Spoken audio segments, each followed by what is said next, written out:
Assalamualaikum warahmatullahi wabarakatuh, my friends. Today I'm gonna show you not two, not three, but 5 stories of Islam with English and Bengali translation. So watch till the end. Number 1, the foundation of Islam. The Quran is the foundation of the Islamic faith. The Al-Quran holo ইসলামের দিনে সবচেয়ে বড় foundation. It is Allah's revelation to the Prophet Muhammad sallallahu alaihi wasallam to the angel Jibril. এটা হলো আল্লাহর revelation prophet Muhammad সাল্লাল্লাহু আলাইহি ওয়াসাল্লাম থেকে জিবরাইল আলাইহিস সালাম.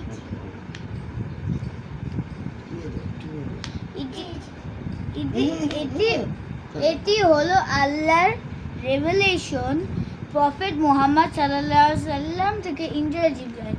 It is the final revelation. এটা হলো শেষ আসমানি কিতাব বলা যায়.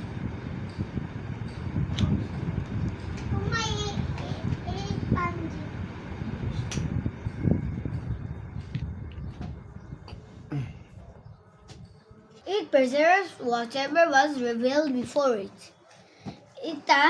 এটা স্মরণ রাখে যেটাই হোক না কেন যেটা আগে অবর্ণিত করা হয়েছে তার আগে.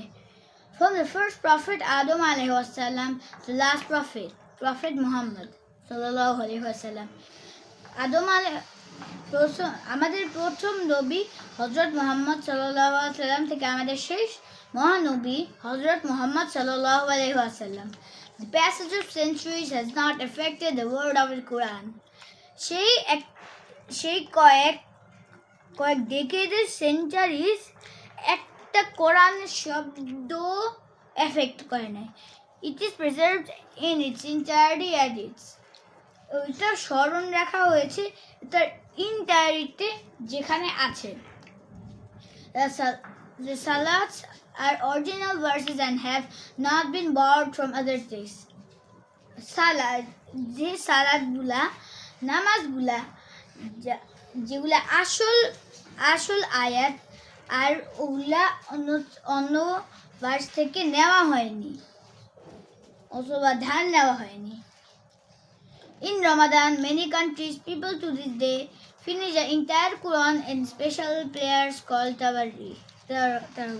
In Ramadan, many countries, people to this day finish the entire Quran on special days called Tarawih. রমজানের মধ্যে অনেকগুলা দেশ, মুসলিম দেশ অথবা যে দেশে মুসলিম বেশি আছে অথবা মুসলিম এলাকায় এই দিনগুলায় এই পুরা কোরআনটা শেষ করে তারাবি নামাজে. The Quran did not come to Prophet Muhammad sallallahu alaihi wasallam in the form of complete book at all once. It came in parts.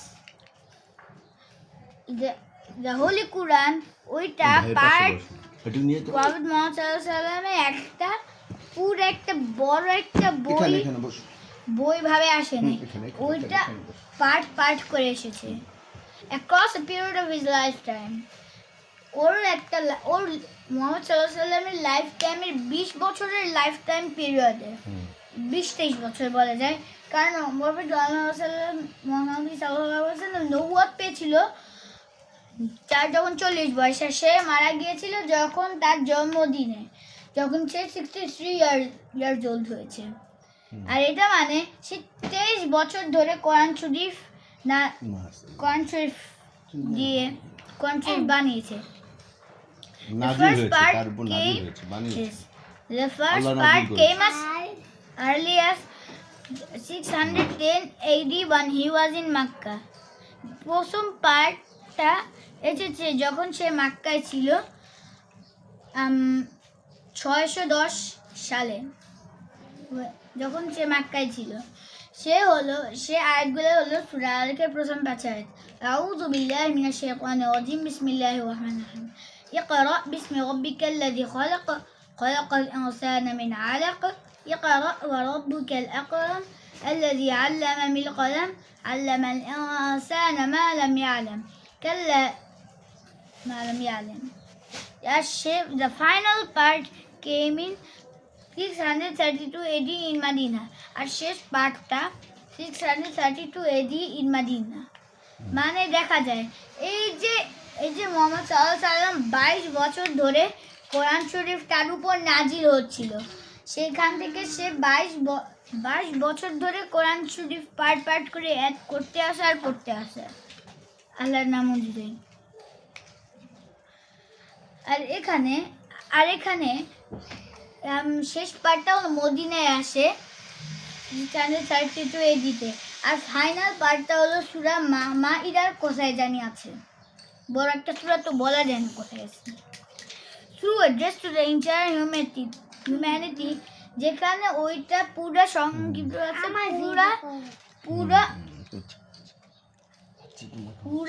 পুরা মানবতার দিকে। The Quran was revealed in Arabic. কোরআন শরীফ আরবিতে রিভিলড হয়েছে। Hence, it is the only Arabic original that has the beauty and symphony of the recitation of the book. এজন্যই এটা হলো সেটা শুধু একটা আসল অ্যারাবিক অরিজিনাল আসল যেটা সুন্দরতা ও সিম্ফনি of the Quran বইয়ের তেলাওয়াতের জন্য। The Quran that we possess today is exactly the Quran edition prepared on orders of Khalif Abu Bakr radiallahu ta'ala anhu, Khalif Usman radiallahu ta'ala anhu sent several copies of the Quran to other empires of city. যে কোরআনগুলা আমরা এই যুগে পড়ি সেইটা exactly সেই কোরআন এর addition যেটা prepared হয়েছে অর্ডার্স হয়েছে খলিফাদের উপর, অনেকের উপর, যেমন তালহা রাদিয়াল্লাহু তাআলা আনহু, আনাস রাদিয়াল্লাহু তাআলা আনহু, কালিফ আবু বকর রাদিয়াল্লাহু তাআলা আনহু, কালিফ উসমান রাদিয়াল্লাহু তাআলা আনহু, কালিফ আলী রাদিয়াল্লাহু তাআলা আনহু, আর অনেক মানুষ। ওগুলা তারা অনেকগুলো কপি সেন্ড করেছে অনেক এম্পায়ার্স, মানে ধরো অনেক এম্পায়ার্স, মুসলিম এম্পায়ার্স, ধরো তুরস্ক, রাজাদের কাছে। হ্যাঁ, রাজাদের কাছে।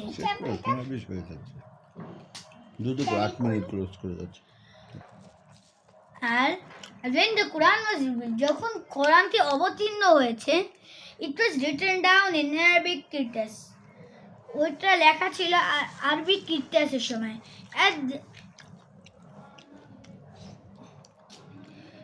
At the same time, some people started memorizing it. তখন সময় অনেক মানুষ এটা মুখস্থ করা শুরু করেছে, যেটা আমি করছি। আমিও কোরআন শরীফ মুখস্থ করছি, 5 বার মুখস্থ আলহামদুলিল্লাহ।